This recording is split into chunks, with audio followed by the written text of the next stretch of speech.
Hey guys, welcome back to my channel. So I'm so excited for this video. This is the start of a new series that I've been planning for a while and it's finally time. So basically I'm gonna be doing a series that I'm calling TBR RE-DO, where I look back at my monthly TBRs and I read the books that I didn't complete. This is 100% a stolen idea. I got this idea from Nicole, whose channel is Nicole in Her Books. She does a series called TBR Complete Project where she does exactly this. She looks back at her old TBRs, she reads the books that she didn't complete. So I will leave a link to her channel and her series below because I love it. It is so fun. So she was doing them like one a week. Like she would pick one monthly TBR and tackle that one in a single week. I can't do that. So basically once a month, I'm going to be looking back at the TBR from the previous year and just reading whatever books on that TBR that I didn't complete. I have a couple of rules to help me out. So one is that I have to read at least half of the books that I didn't read. I think that most of my TBRs, I read everything except for one or two books, so it won't really be a problem. However, I do know that there is one particular month that I just failed my TBR. I don't think I read anything,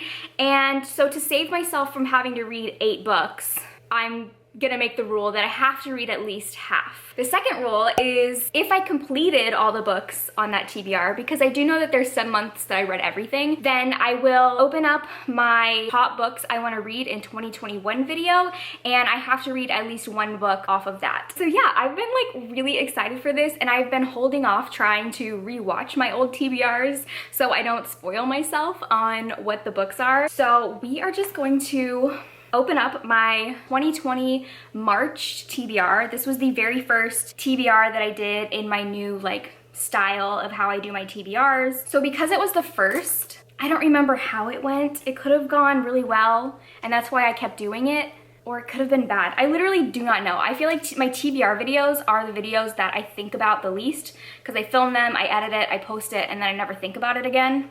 Whereas my other videos, like, I rewatch sometimes when I'm feeling nostalgic. So let me just slide this over so I can put my computer here. And we're gonna watch. I am nervous. I don't know what's about to happen. Okay, we're opening up March. I'm gonna skip, aw, Loki. I'm gonna skip over the intro. It's gonna be this one. So I chose romance. My hair is so long. Of course. Well, going with The Highwayman by Kerrigan Byrne. So this is a historical romance, and I read that. That was one of my favorite historical romances of last year. Fantasy. One that is calling to me the most is actually one of my most recent purchases, and that is The Wolf of Oren. I read that. Loved it. I don't talk about that book enough. It was really good. Okay, favorite author. So this just means I pick a book from one of my favorite authors. So I ended up choosing Come Tumbling Down by Charlotte. I obviously read that. I don't know how many I'm gonna choose. I'm just gonna go with it and see when I feel like stopping. Girl, I hope you stop soon. Okay, I chose Rainbow. So my unread books are organized in a rainbow. Not anymore. Blue. And it's kind of a lighter blue. The one that I chose is Anna K by Jenny Lee. I read that. A modern retelling of, it was okay. But this one, ooh, booktuber's favorite. So the one that I chose is The 100,000 Kingdoms by N.K. Jemisin. I could have also chosen this for, I knew that was coming. My favorite author. Okay, so this is the first one that I did not complete. I started it. I think I read like 30 pages and then I just never finished. So this is officially the first one I'll be reading. I am excited for it because I do love N.K. Jemisin, and I've heard that this book is great, and a lot of people have recommended it to me specifically for the romance. So, okay, this isn't bad as long as there's not a ton more books. Published before 2015, I picked Dark Lover. I read that. Okay, I think I'm gonna pick one more.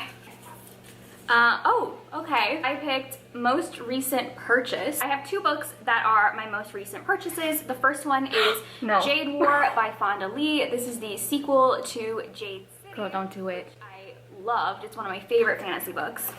And then the other one is Lovely War by Julie Berry, which I got nervous for a second. Historical I pick Lovely War, don't I?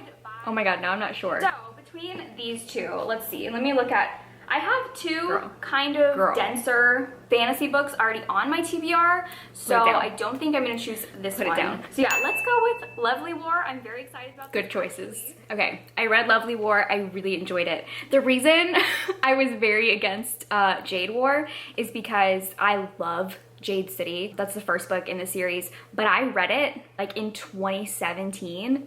I would need to reread Jade City in order to read the sequel. And I cannot commit to two like 700-page books right now. So thank God. Okay, so we only have one book, and that is The 100,000 Kingdoms by N.K. Jemisin. I'm actually really excited for this. I feel like this would be a good book to vlog. So yeah, all I know about this is that it is about a woman who comes from like the royalty of this sky kingdom. Her mother was supposed to take the throne, but she ran away and had an affair with like someone from one of the like barbarian nations, and they had a child. And at the beginning of the book, her mother was murdered, and so her grandfather, who is the king or like on the throne, calls her home and tells her that he wants her to compete with her two cousins for the throne. And I believe that there's gods, and from what I've been told, she has a romance with the god of like death or the god of darkness, which like, say no more. I'm sold. And yeah, I love N.K. Jemisin. I read the 5th season, oh my god, like years and years ago, and I still to this day think that that's one of the best written books that I've ever read. So I'm very excited for this one. All right, so it's time to start The 100,000 Kingdoms. I was looking, I thought I had the bind up of this trilogy, like the really big omnibus or whatever it's called, but this is my N.K. Jemisin section, and I can't find it anywhere. Like, I'm 90% sure that I owned it. I have this whole Broken Earth trilogy.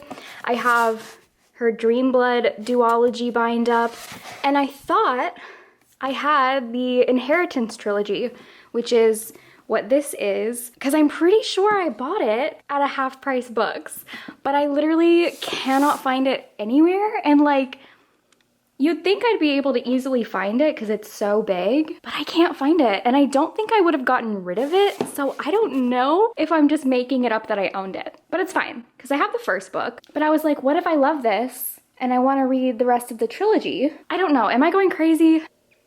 I'm like, I am convinced that I owned this. Maybe it's like behind things.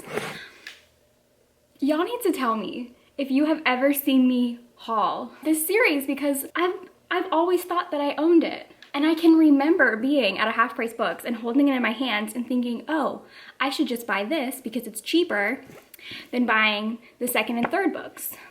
Maybe it's on that bookshelf. Let me go check. It's not.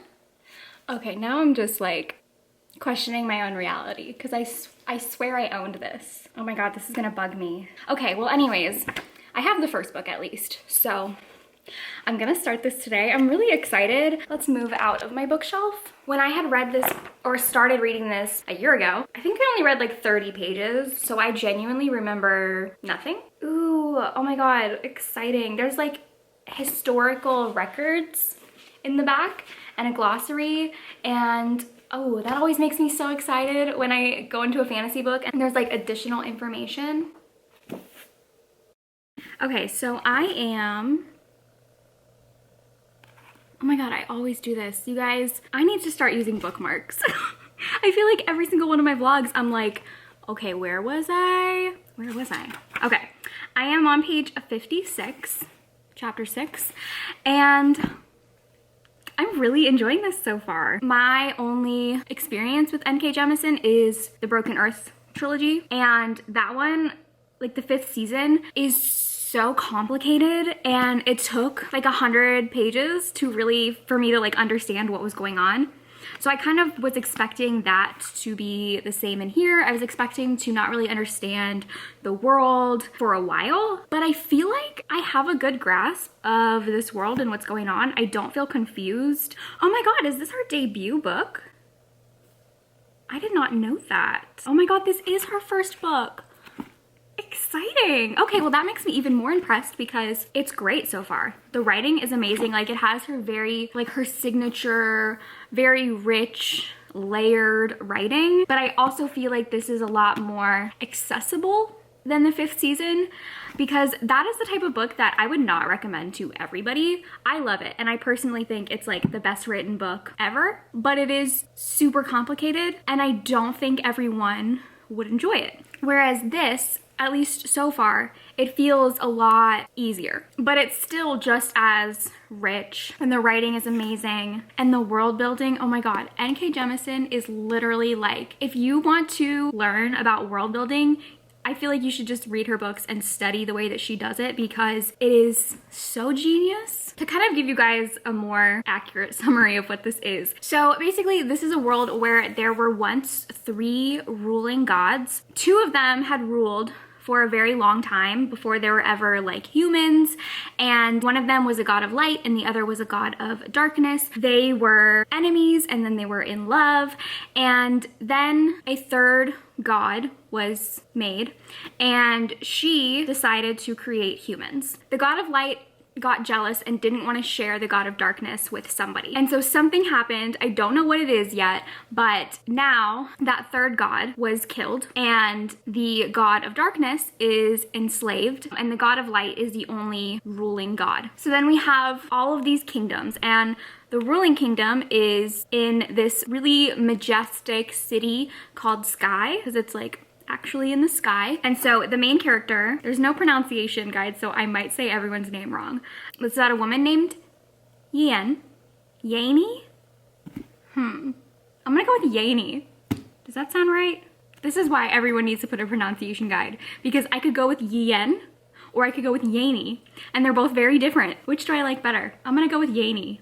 All right, so this is about a woman named Yaney. Her mother comes from the sky people. She's like the daughter of the ruler. She ended up falling in love with a guy from like a lesser kingdom, and they had a daughter, and that was like really like forbidden, and she ran away. And so at the start of the book, her mother dies, and she gets summoned by the king or the ruler. I don't really know if he's considered a king, but she gets summoned by him to come to the city of Sky and compete in this competition to be heir to the throne with her 2 cousins. What is super, super interesting is that in the city of Sky, the god of darkness who was enslaved is there, and he's literally like enslaved by all these people who can control him, and he has godling children who are also there and also enslaved. So you have like all these really like upper elite humans who are controlling these gods, but they can only control them during the daytime. Oh my God, it's so interesting. Okay, so I'm pretty sure that the god of darkness is gonna be the love interest, and you know a ship is about to be so good when their first kiss happens after she literally stabs him. I'm already obsessed. I'm on board. I literally have not moved from this spot because I'm so invested in this right now, but I think I just met my favorite character. He is one of the godling children. He is the trickster god, and he's a child. Like, he stays in a child form, and he's so cute. I love him. He is adorable. I normally don't like children characters in books, but something about the fact that he is a child but also thousands of years old is kind of super fascinating to me. I want to know why he is in child form, because his siblings aren't. His siblings look like adults, but he like chooses to look like and have the like mentality of a child. I want to know why. I want to know more because I already love him. So the love interest, Nahadoth.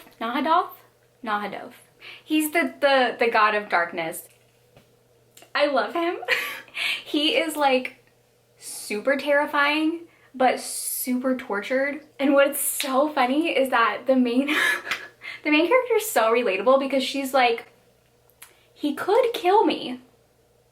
He probably will kill me, but he's super hot. And if that's just not the most relatable thing, Does anyone else who wear glasses have the hardest time doing eyeliner? Because I'm like, I can't wear my glasses when I put it on. The struggles. All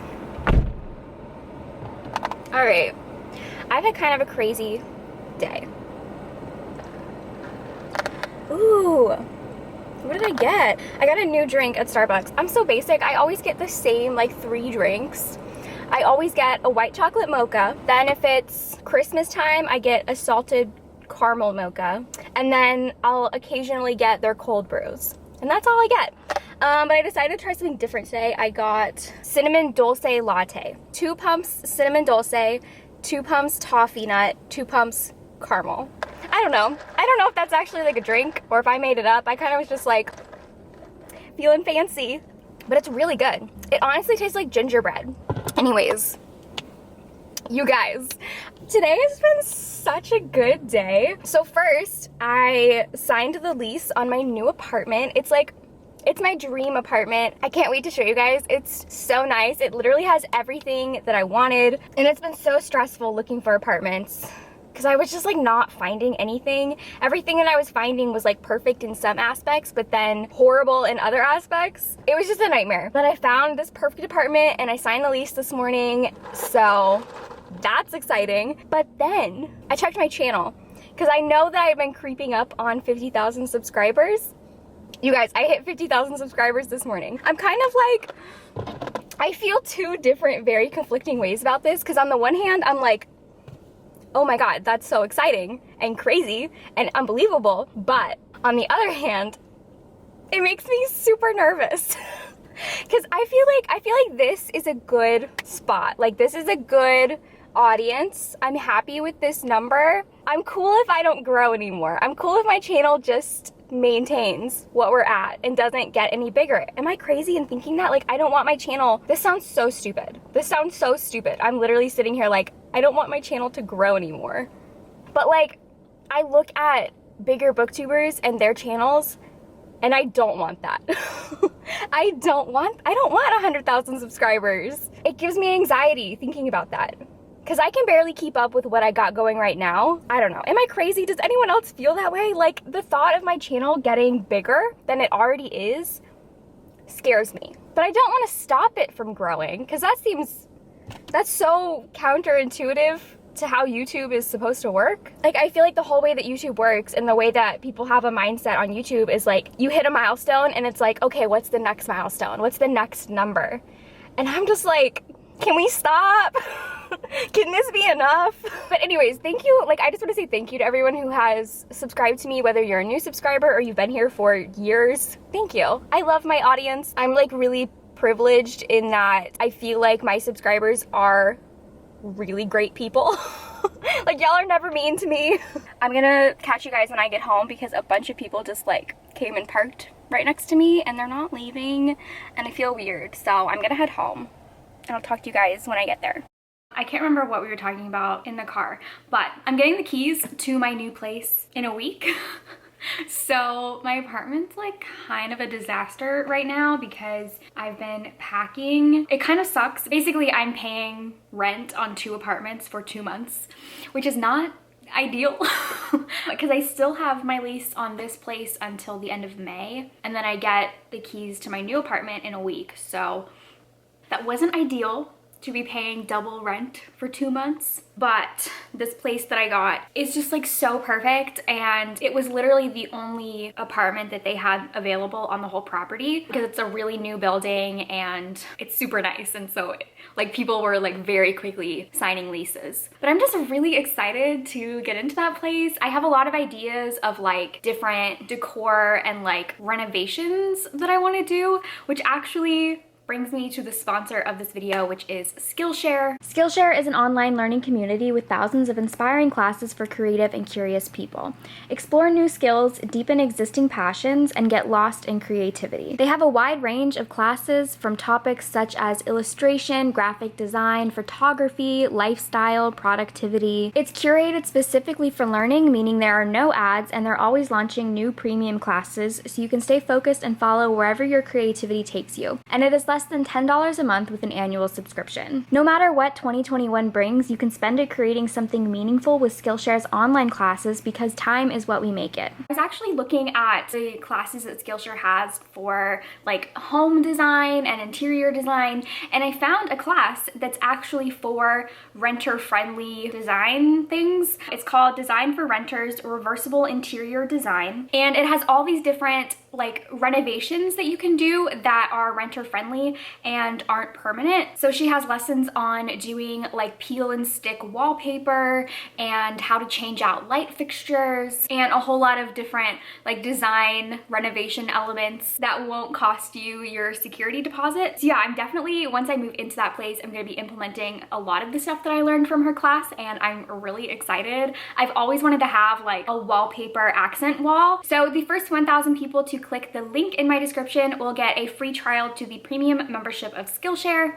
Okay, so I have finished the 100,000 Kingdoms, so let's talk about it because you guys, I loved this book so much and I'm so mad at myself for not having read it sooner because I didn't know that this was a standalone. What?